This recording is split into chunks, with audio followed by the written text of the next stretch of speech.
자, 지금부터 라이노에 대한 강의를 시작하도록 하겠습니다. 첫 번째 강의입니다. 바탕화면에서 라이노를 실행을 시킵니다. 그러면 기본 화면이 이렇게 4분할되어 있는 화면이 나올 것입니다. 자, 각각의 화면부터 설명을 하죠. 첫 번째, 이 탑 화면은 우리가 물체를 설계할 때 이 물체를 위쪽에서 바라봤을 때의 모양을 설계를 하는 그런 부분입니다. 그리고 그 아래쪽에 있는 프론트라고 되어 있는 부분은 설계 도면에 설계를 할 때 정면도라고 하는데 물체를 정면에서 봤을 때의 모습을 그리는 부분이죠. 자, 그리고 세 번째 이 라이트 뷰는 물체를 오른쪽에서 봤을 때 모양을 설계를 하는 부분입니다. 그리고 이렇게 세 부분에서 설계를 한 내용이 이 우측 상단에 있는 이 퍼스펙티브 화면에서 볼 수 있는 것입니다. 자, 간단하게 하나를 그려볼까요? 자, 직육면체를 하나 그리면 평면도에서 시작을 해서 정면도로 마무리를 합니다. 그러면 이쪽에서 이렇게 입체 형태의 모습을 볼 수 있습니다.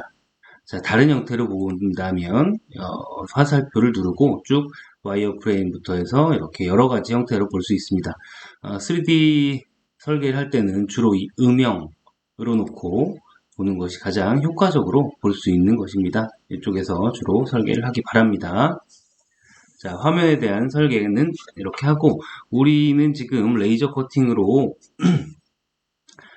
뭔가를 제작을 할 것이기 때문에 이런 입체가 아니고 2D 화면만 설계를 하면 됩니다. 그래서 이 세 개의 화면은 빼고 이 탑 화면만 남겨놓고 설계를 진행하도록 하겠습니다. 자, 그럼 먼저 삭제를 하는 방법은 백스페이스 또는 딜리트 키를 누르면 삭제가 됩니다. 삭제. 자, 그리고 나머지 세 화면을 두고 이 화면만 남기게 하는 방법은 이 탑이라는 글자를 더블 클릭을 합니다. 자, 이렇게 더블 클릭을 하면 이런 화면만 남게 되겠죠. 자, 그런데 선생님 지금 약간 설정을 변경해 놓은 상태인데 여러분들은 처음에 설정을 해야 됩니다. 뭘 하냐면 이 그리드 화면이라는 것을 설정을 바꿔줘야 됩니다. 즉 우리는 물체를 설계를 할 때 이 모눈종이라고 우리 많이 부르는데 여러분들 조금 익숙치 않은 이름이죠. 이 모눈종이라고 하는 곳에다가 설계를 할 건데 이 모눈종이가 내가 그리고자 하는 물체와 가장 비슷한 크기, 적절한 크기로 이루어져야 되겠습니다. 지금 이 모눈종에는 이 작은 한 칸이 각각 1mm, 2mm, 3mm, 4mm 이런 식으로 구성이 되어 있습니다. 그리고 좀 진한 선이 있죠? 이것을 우리가 주 그리드라고 하는데 주 그리드 안에는 흐린 선, 보조 그리드가 총 10개가 들어있는 그런 상태입니다. 여러분들은 아마 기본적으로 보조 그리드 선 5개마다 주 그리드 선 하나가 배치되어 있을 거예요.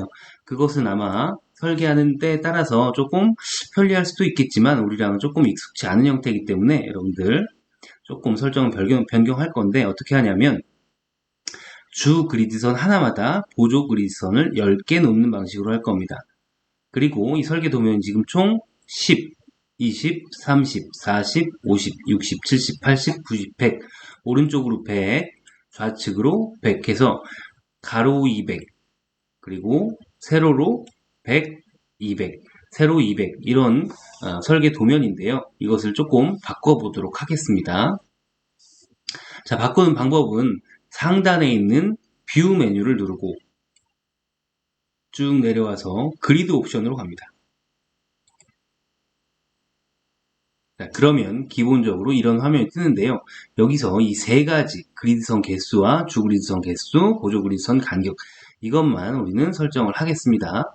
자, 먼저 우리는 항상 보조그리드선 간격은 1mm로 고정을 할 것입니다. 이것은 변경하지 않아도 됩니다. 혹시 0.1이나 또는 다른 숫자로 되어 있다면 1로 두도록 하기 바랍니다. 즉 이게 뭐냐면 여기에서 보조 그리드선 작은 선들 하나하나의 간격이 1mm라는 뜻이죠. 자, 그 다음에 보조 그리드선의 개수는 지금 100이라고 되어 있는데 100이라는 건 이 초록색과 빨간색의 X축, Y축이 교차하는 점인 이 원점을 기준으로 해서 우측으로 100, 위쪽 상단으로 100 이렇게 있다는 뜻이거든요. 그러니까 여기가 100이라고 돼 있으면 x축 플러스 마이너스를 합치면 200인 거죠. 그러니까 선생님은 지금 조금 더 크게 해서 가로 세로가 400인 그런 설계 도면을 만들 거예요. 그러려면 어떻게 해야 돼요? 오른쪽으로 200, 왼쪽으로 200이면 되겠죠. 그래서 그리드선 개수는 200으로 설정을 할 것입니다. 자, 그런 다음에 보조 그리드선 간격은 역시 1mm 그대로 두고요. 주 그리드선 간격은 여러분들은 처음에 주 그리드선이 지난 선이에요. 지난 선 사이에 보조 그리드선을 몇 개를 둘 것이냐 하는 건데 기본적으로 5로 돼 있을 겁니다. 이것을 10으로 변경하기 바랍니다. 자, 됐나요? 이렇게 해서 그리드 옵션을 설정하도록 하죠. 자, 그러면 축소를 시켜보면 주 그리드선 하나에는 보조 그리드선이 10개가 들어있는 것을 볼 수 있고 원점을 기준으로 x축 플러스 쪽으로 하나, 둘, 셋, 넷, 다섯, 여섯, 일곱, 여덟, 아홉, 열 20개, 총 보조 그리드선 200개, 즉 200mm 이쪽으로 200mm에서 총 여기부터 여기까지는 400mm 여기부터 여기까지도 400mm인 것을 알 수 있습니다. 자, 이렇게 뷰 설정을 하고요.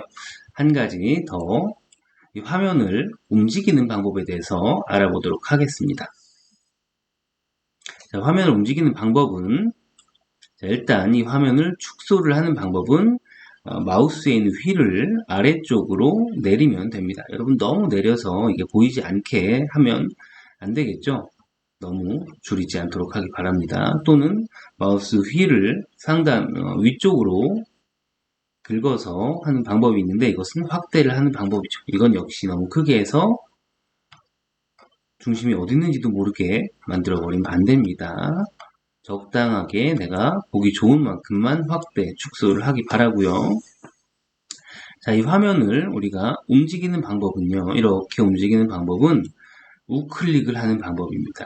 자, 마우스에 우클릭을 한 상태에서 화면을 움직이면 좌우 상하로 움직일 수가 있죠.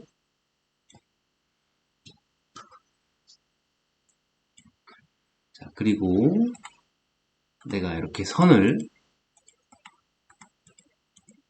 걷는데요.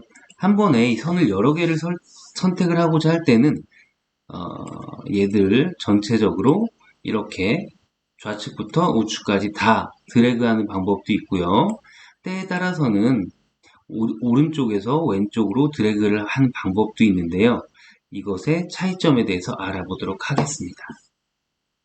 자, 왼쪽에서 오른쪽으로 마우스를 드래그 할 때는 내가 포함하고자 하는 모든 선, 점, 도형이 이 드래그 안에 들어오는 것만 포함이 됩니다. 잘 보시면 자, 이렇게 하면 위에 있는 두 개는 드래그에서 완벽하게 포함이 되지 않죠. 이것들은 선택이 안 됩니다. 그리고 아래쪽에 있는 아이는 다 포함이 되기 때문에 선택이 될 것입니다. 자, 손을 떼보겠습니다. 마우스에서. 자, 보시는 것처럼 포함이 되지 않은 아이들은 선택이 안 됩니다. 그럼 조금 더 가볼까요?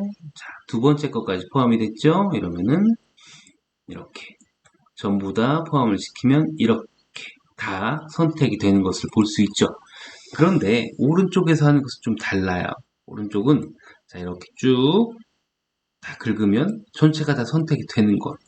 그러나 다 하지 않고 일부만 이렇게 선택을 드래그를 했을 때도 오른쪽에서 왼쪽으로 할 때는 선택이 됩니다. 즉 오른쪽에서 왼쪽으로 할 때는 내가 설계 도면에 있는 아주 일부분만 선택이 되어도 그것과 연결되어 있는 모든 것들이 다 선택이 되는 것을 알 수 있습니다.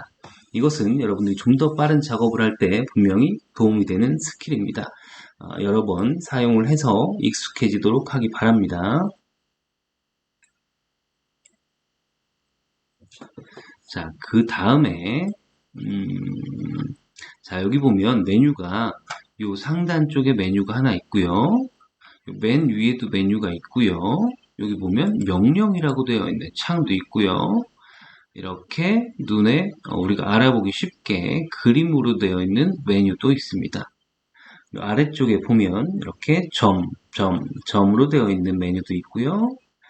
여기 구성 평면이라고 해서 X, Y에서 내 마우스 커서가 움직이는 곳을 따라다니면서 정확한 위치를 표시해주는 이런 구성 평면 칸도 있습니다.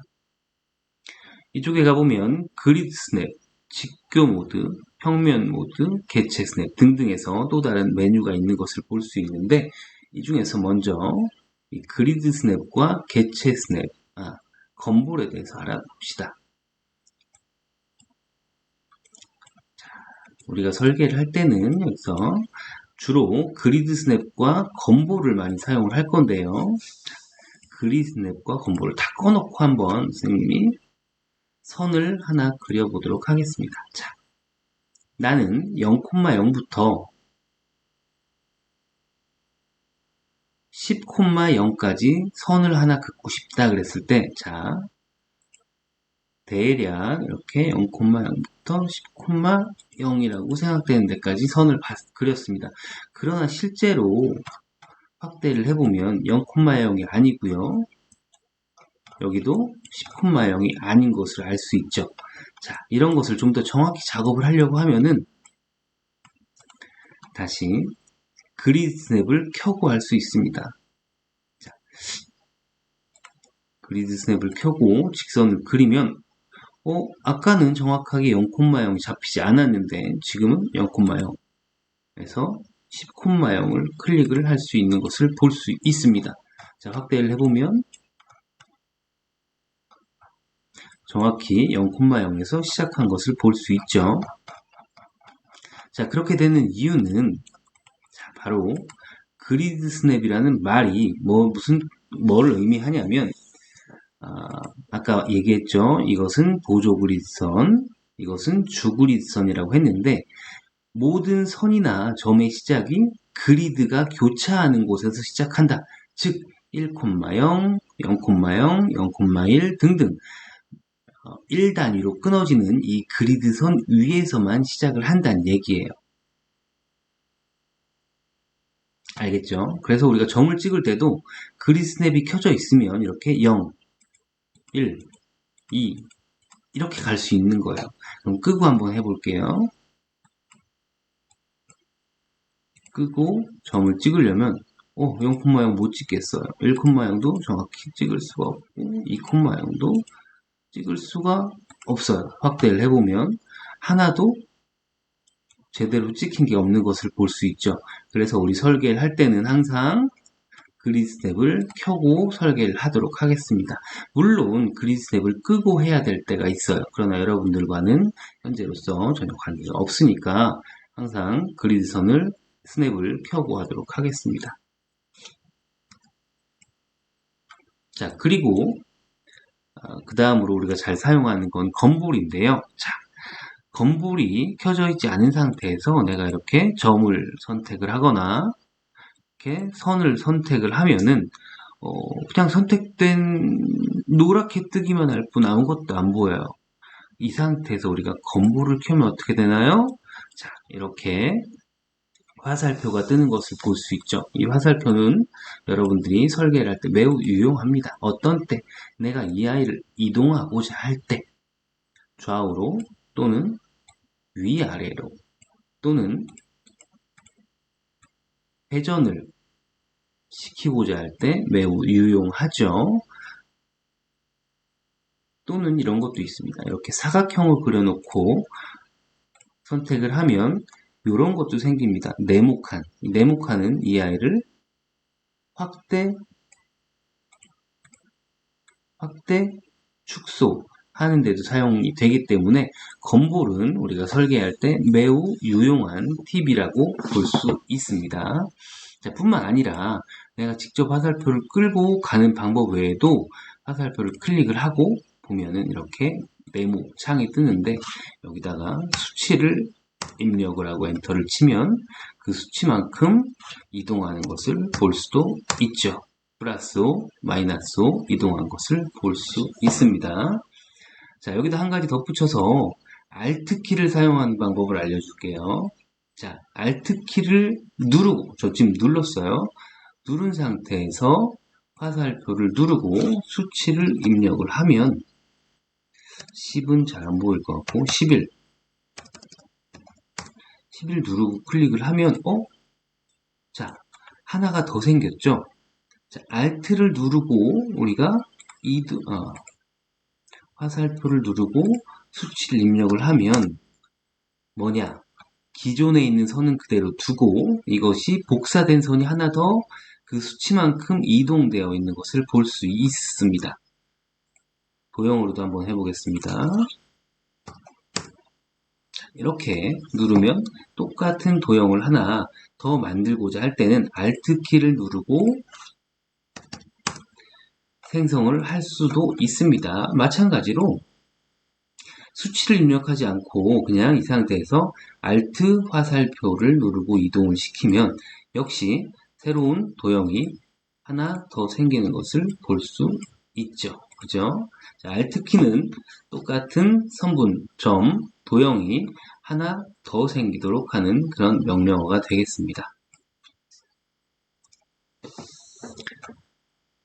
자, 그리드 스냅과 건볼이 켜져 있는지 항상 주의를 하면서 작업을 하기 바랍니다.